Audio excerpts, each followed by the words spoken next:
J'aimerais énormément faire mention que cette invitation de la part des présidents de la conférence des CME, de la présidence de la conférence des doyens et de la présidence de la conférence des PDG des CHU est extraordinaire pour une personne qui vient du Québec. Je dois dire, depuis 2007, aux Assises de Marseille, j'ai pu suivre les immenses travaux que vous avez faits en France. Je dois dire qu'avec certains collègues, nous avons eu la chance de venir à certains moments vous rencontrer et un peu de regarder ce que vous faites, ce qui est extraordinaire, car ceci nous a inspiré énormément dans les choses que nous faisons nous-mêmes au Québec. Et c'est au nom de mes collègues, des autres PDG des CHU, que je viens aujourd'hui vous raconter un peu l'histoire de ce qui s'est passé au Québec dans les dernières années. Je dois dire qu'avant de commencer, il est important de prendre en considération le Québec. Alors, c'est un environnement assez particulier. Et je vais arriver au vif du sujet, mais d'abord, je veux parler un peu de ce qui est le québécois. Il y a eu récemment un livre qui a été écrit et qui s'appelle « Le Code Québec ». C'est un livre très intéressant parce qu'on essaie d'y découvrir le code source du québécois, ce qu'il est. Et ce n'est pas toujours très simple. Il faudrait peut-être se poser la question en France. Quel est votre code source? Parce que ça a été fait avec une méthodologie de sémiométrie. C'est en fait une méthode d'analyse quantitative des mots et de leurs émotions. Et je vais, pour vous démontrer un peu ce qui en est, je vais vous faire le petit exercice suivant. Les personnes qui ont été interrogées, parce qu'il y a eu une analyse, comme je vous dis, et on a demandé aux personnes de bien vouloir tenter de voir s'ils s'identifiaient plus à l'Américain, au Canadien ou au Français. Et ce qui a été très intéressant chez toutes les personnes à qui on a posé la question, c'est que finalement, 33% des gens se sont identifiés aux Américains. 33%, et le premier, c'est vraiment les personnes qui étaient de 18 à 25 ans. C'est eux, dans le 33%, qui se sont identifiés américains. Le deuxième groupe s'est identifié aux Canadiens. 33%. Et ça, c'était surtout les anglophones du Québec, et non pas les francophones. Et les francophones se sont identifiés aux Français. 33% des gens ont dit « Moi, je m'identifie aux Français ». Et c'est extraordinaire parce que ce sont des gens qui sont francophones, mais qui ont aussi entre 30 ans et 60 ans. Alors, tout ça pour vous dire comme quoi vous êtes tellement présents dans notre environnement que je voulais vous le mentionner.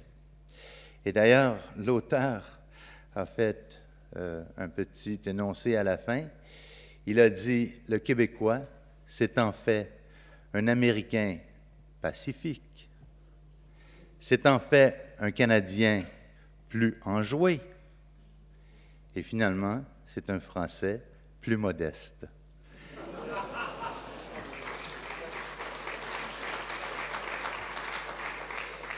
Et je dois vous dire que c'est, compte tenu de la grande histoire et des notes de noblesse que vous avez, que nous sommes un peu humbles et modestes face à tout ce que vous avez vécu et face à tout ce que vous êtes. D'ailleurs, votre système de santé, il est incroyable. Et je viens me présenter ici parce que dans le système de santé québécois, on a eu un changement qui a eu lieu, disons, en février 2015, suite à l'élection d'un gouvernement. Et je vous apporte cette information parce que je crois que quand on pense à votre futur ou quand on pense à notre futur, il faut abnormalement s'intéresser à ce qui se passe un peu ailleurs. Non pas pour pouvoir l'importer dans notre système, mais plutôt pour être capable de voir si c'est quelque chose qu'on veut importer. Et deuxièmement, si on peut y faire une modification, parce que je n'ai point l'honneur et je ne veux d'aucune façon vous dire que ce que je vous apporte comme information est en fait ce que vous devriez faire ici. Mais si je peux vous faire réfléchir à peut-être si ça a une certaine valeur chez vous, alors tant mieux. Ce qui est arrivé, c'est qu'il y a eu, en février 2015, un changement majeur dans l'environnement de la législation du Québec en matière de santé. Et vous allez comprendre rapidement, j'y vais à l'essence même, c'est qu'on a décidé de redéfinir les territoires. Alors, on a passé une loi qui s'appelle la loi modifiant l'organisation et la gouvernance du réseau de la santé et des services sociaux. Et là, c'est là où je vais vous surprendre un peu, notamment par l'abolition des agences régionales. Et là, je vois des réactions. Alors, ça n'a pas été simple. Mais j'aimerais beaucoup vous en parler un peu. Parce que, peut-être, on ne sait pas, ça peut s'importer, ça peut être réfléchi, ça peut être quelque chose auquel vous voulez peut-être avoir une discussion. Mais ça a été tout un défi. D'abord, on a redéfini le territoire québécois non plus en 17 régions, mais ce qu'on a fait, c'est qu'on a décidé de créer, en fait, 28 territoires et 5 environnements de CHU, qui ont été appelés dans la loi des établissements non fusionnés. Ces CHU doivent porter une responsabilité suprarégionale, tandis que les territoires sont associés à une base populationnelle pour laquelle le responsable doit s'assurer du maintien des services à la population, de la qualité de la clinique, autant de la recherche que de l'enseignement.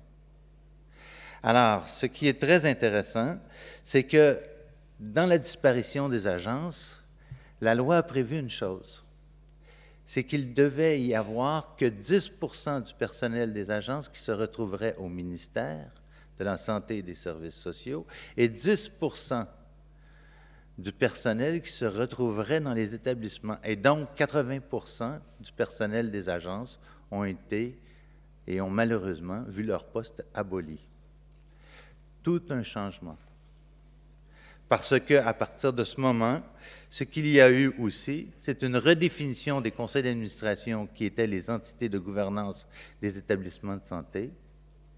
Et dans le même contexte, le ministre s'est doté du pouvoir de pouvoir nommer les membres des conseils d'administration et aussi s'est donné le pouvoir de pouvoir nommer les présidents directeurs généraux.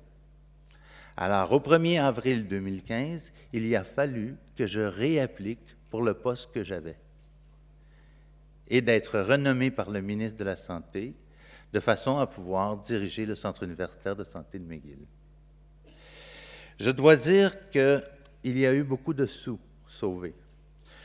Naturellement, au chiffre du Québec, 250 millions de dollars canadiens, c'est énorme. Mais pensez ici en France, si on faisait la même opération. Il y a eu 6 000 postes d'individus qui ont été abolis. C'est énorme. Pensez au climat que ceci a provoqué. Et finalement, toute l'opération s'est faite, et là j'insiste, dans une période de 3 mois. C'est majeur. Et d'ailleurs, je devrais maintenant vous parler un peu des conséquences, parce que malheureusement, avec le temps, je dois faire attention pour ne pas déborder. Alors, les conséquences, c'est qu'on peut parler aujourd'hui d'une plus grande efficience. Le système québécois en santé coûte beaucoup moins cher aujourd'hui qu'il coûtait il y a de cela 18 mois. Mais il y a eu une énorme centralisation des pouvoirs dans les mains d'un ministère qui pouvait maintenant transiger directement avec 33 PDG que le ministre se pouvait de rencontrer à tous les mois. Cette centralisation a eu comme coût d'éliminer ce que j'appelle l'innovation et la créativité et l'autonomie de chacun des CHU ou de chacun des territoires, des établissements représentant un territoire. parce qu'il il est devenu tellement simple d'appliquer une recette unique pour l'ensemble du réseau québécois. Imaginez, le ministre pouvait et peut, et à tous les mois, parle à chacun des PDG de chacun des territoires. Il fait une réunion d'une journée où il passe les décrets qui sont après ça mis en application. Alors, la recette, elle est complètement centralisée et elle est appliquée en fonction de cette norme. Finalement, la question est à se poser. Qu'en est-il arrivé du rôle du CHU? Et là, je dois dire que quand je me suis un peu préparé, quoique pour comprendre le système français, je vais vous dire, quelqu'un qui vient de l'extérieur, c'est un grand défi. Et je vais vous dire pourquoi. J'ai eu la chance, à un moment donné, au Canada, on a ce qu'on appelle une accréditation qui nous donne nos notes de noblesse pour être capable d'opérer comme CHU. Et j'ai eu la visite de ces personnes qui viennent nous accréditer et ils m'ont dit, vous savez, dans votre organisation, M. Rinfret, vous avez un immense problème. Il y a trop d'acronymes. Et je vais vous dire, quand j'essaie de comprendre le système français, avec tout le respect que je vous donne et que je vous dois, les acronymes ici, il y en a. Et je dois dire que c'est un peu un défi. Mais avec l'environnement du CHU au Québec, il y a fallu se repenser. Il y a fallu revoir. Et quand j'ai lu un peu d'informations sur le système français, ce que j'ai vu, c'est qu'il y avait deux termes. Un qui était le CHU et l'autre qui était le CHRU. Et là, ce que je me demande, c'est, il faudrait m'aider. Parce que la question se pose au Québec. On est placé dans une situation où on voit le terme CHU, mais est-ce que le CHU doit avoir un territoire ou si le CHU, en fait, devrait être un service suprarégional pour lequel il y a une trajectoire de soins pour un patient qui peut partir d'une ligne de première ligne, aller à la deuxième, aller à la troisième, et finalement, lorsqu'on en arrive à la troisième et à la quatrième ligne de soins, c'est-à-dire celle de nature plus complexe ou celle de recherche, à ce moment-là, on s'en va dans un CHU. Et donc, le CHU devient une entité suprarégionale.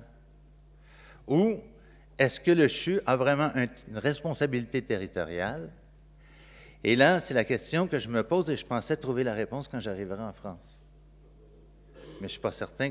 Alors, peut-être que dans les 2 jours à venir, vous allez peut-être pouvoir m'aider.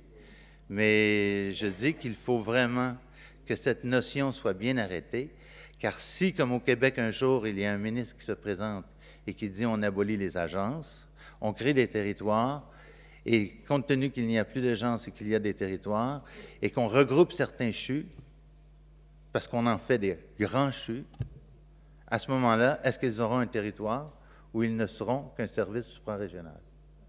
Au Québec, la question se pose toujours, et je pense que je pourrais revenir peut-être dans 1 an, vous donner le résultat de ce qui a été tout ce changement qu'on a vécu, mais je dois vous dire que nous serons très intéressés à ce que vous allez faire et je pourrais peut-être à ce moment-là aussi vous exprimer ce qui est arrivé au Québec. Alors, je dois dire que réfléchir au futur, c'est extrêmement intéressant. Je trouve que c'est chapeau, comme on dit au Québec. Vous êtes extraordinaire de le faire et je vous souhaite une très bonne réflexion dans les 2 jours pour lesquels vous avez décidé de miser sur ce que sera le CHU français de demain. Alors, merci beaucoup et bonne convention. Merci, au revoir.